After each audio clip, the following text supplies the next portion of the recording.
Hi hello welcome to our channel ఇట్లు sherwani talks. ఇవాళ వచ్చేసి నా స్టైల్లో కాకరకాయ ఫ్రై ఎలా చేయాలో చూపిస్తాను వచ్చేసేయండి.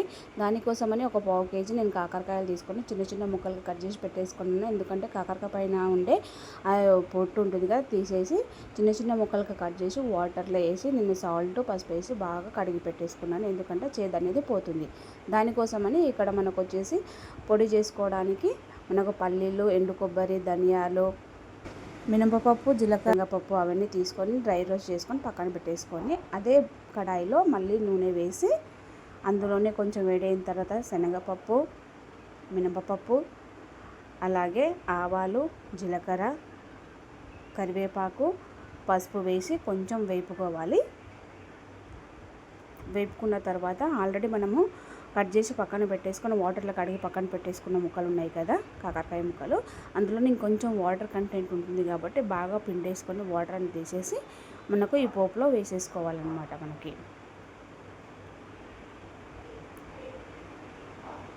ఈ పోపులో వేసుకొని మనకు కొంచెం ఫ్రై అయ్యే విధంగా బాగా ఆయిల్లోనే బాగా వేపుకోవాలి.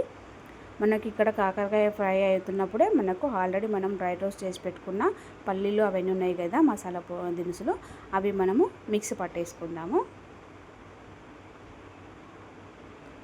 ఇలా కలుపుతూ ఉండాలన్నమాట. మనం కలుపుతూ ఉంటే మనకు కొంచెం ఫ్రై అనేది తొందరగా అవుతుంది మనకి.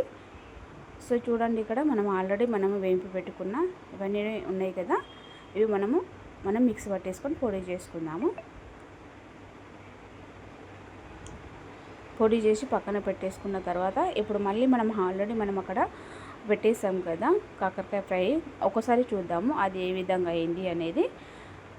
చూడండి, ఈ విధంగా మనకేంటి అంటే మరీ మెత్తగా పేస్ట్లో కాకుండా కొంచెం బరకగా పొడి ఉంటేనే బాగుంటుంది ఫ్రైలోకి కాబట్టి.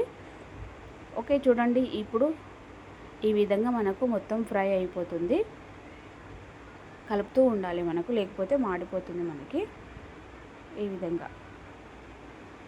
సో ఇందులోకి మనము వచ్చేసి మనం ఎంత కారం తింటాము అనేది దానికి తగ్గట్టుగా కారం వేసుకోవాలి. నేనైతే 2 టేబుల్ స్పూన్లు అయితే కారం వేసుకున్నాను. అందులోనే సాల్ట్ వేసుకున్నాను. సాల్ట్ వేసి బాగా అంటే ముక్కలకు పట్టే విధంగా నేను కలుపుకొని ఒక 5 మినిట్స్ మళ్ళీ మగ్గనివ్వాలి. మగ్గిన తర్వాత ఆల్రెడీ మనము మిక్సీ పట్టేసి పెట్టుకున్నాం కదా పొడి, ఆ పొడి వేసి కలుపుకోవాలి.